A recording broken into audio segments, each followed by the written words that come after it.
Hello, good morning. Now we continue our poem Anecdote of the Jar by Stevens. Then last class I explained the first stanza. The poem is very simple and very brief with small 3 stanzas.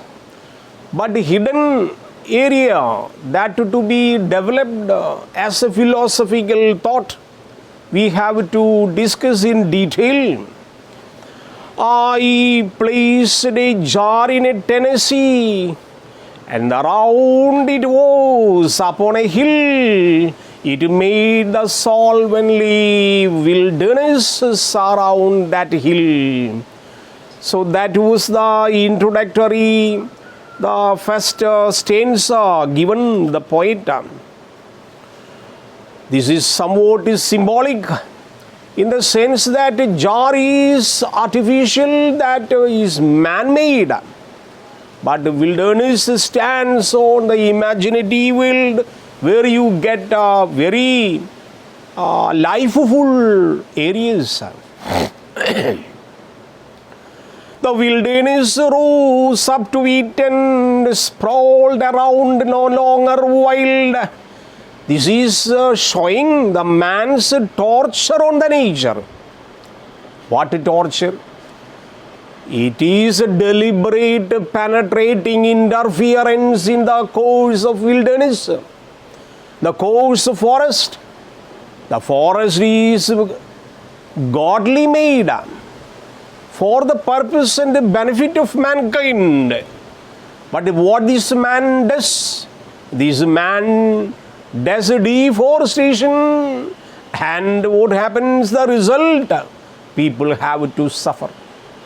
So the wilderness rose up to it, and the jar spoiled the purity, the jar which is symbolically placed in between one hill and another hill, has really spoiled the spirit of life of the forest, the life of the wilderness. The wilderness rose up to it and sprawled, underline sprawled. It's the type of a torture on the nature. No longer wild, now wilderness lost its genuinity. What does it mean? Forest lost forest. Life lost life. And no insects and no birds given freedom. Such wilderness now, what a beautiful bounties nature was there. Everything lost by the presence of jar kept there. What jar symbolically stands for any type of hindrances to the forest and its life and its beauty. The jar was round upon the ground and tall and part of the air. Even the air was blocked. Look, even the air, the purity of the air, what type of beautiful oxygen. The people who are exasperated coming and enjoying the beauty, that's maybe the reason that we go to Adirapalli. You have gone to Adirapalli forest and waterfall, you will get a beautiful nature spirit. And what a splendid regeneration that you will get from the forest air.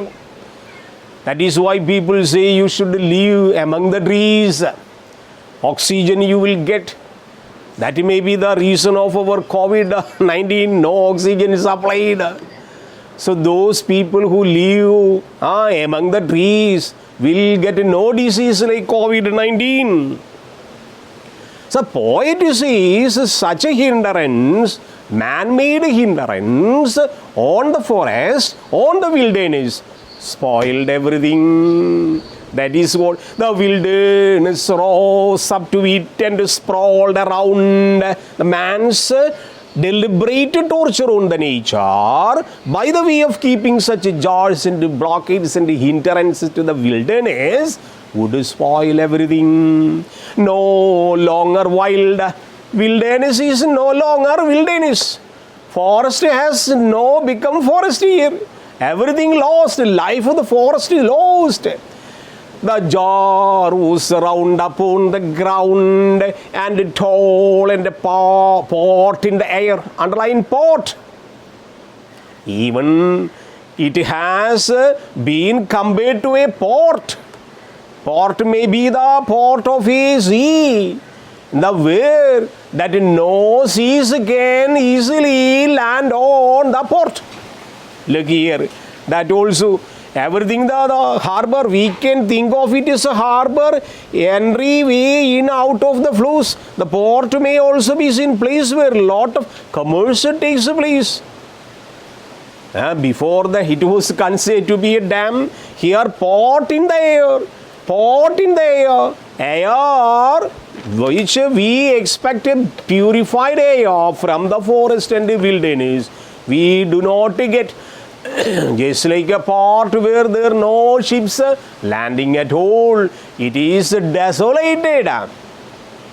It has become desolated, totally dejected area. Now a tall end of a port, that is a deliberate jumping on the other image. That was why port as a symbol now used here. It took dominion everywhere. It took a dominion. It has become a dominant. In between two hills has made just like a very big dam. Earlier it was just like a jar kept in the brooding of from the brain of the poet. Now it has become a very big dam-like. Now from the initial stage it has grown up to a large scale. Image has been developed. Now it took dominion everywhere. The jar was grey and bare. Underline grey and bare. It is plain and simple. Ineffective. It has become powerless. Grey and bare as a concept which gives ineffective and powerless. It has become grey and bare. This is a phrase. It did not give a bird or a bush. When the dam has been desolated there, maybe blocking the water, maybe used for irrigation projects, maybe used for mankind's future. But it has blocked so many things, not only water in the forest. It did not give a bird or a bush. It does not give a bird freedom. It does not give any being in the forest freedom to enjoy bush like nothing else in Tennessee. Destructive nature of the jar, it has become very human. Human has made a jar. Human made this dam in the forest. Human made this hindrance in the wilderness. But the result was totally no liberty, and also even the bird cannot easily fly in the wilderness. Even the bush has no freedom, like nothing else in Tennessee. A dam may control rivers, flowing water, but the birds cannot come to rest in the bushes and the trees. Means what? They are deprived of their freedom. What does it mean? Jar is a shock with a large sound. Sometimes this jar will break out because it has been built out of mud. Like this dam will sometime lose its control and will break up. At the same time, so many casualties will happen. So this poem, though it has become the reality on the one side, imagination on the other side, has a speculative philosophy of life to impart. Now look here, I read once again, go through difficult areas that you underline. I placed a jar in Tennessee, Around it was upon a hill. It made the solemnly wilderness surround that hill. The wilderness rose up to it and sprawled around and longer wild. The jar was round upon a ground and tall and port in the air. It took dominion everywhere. The jar was grey and bare. It did not give a bird or a bush like nothing else in Tennessee. So this is the speculative, imaginative method of an anecdote on the jar written by Stevenson. So this will give you the everywhere now on the page number 9 at the bottom, 3 stanzas with the allusions and other things description given under the glossary that you have to read, particularly third stanza, that is very important. Then second stanza, 2 lines important. Look here, comparing to the port.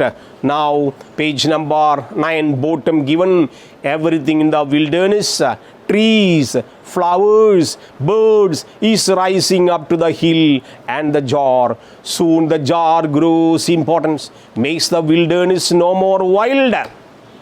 Forest lost its real spirit of forest.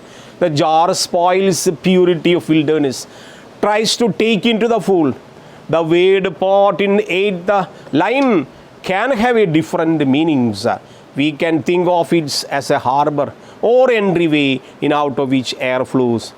Port may also be seen place where lot of commerce takes place. In the way all stanzas in the glossary level it has been described.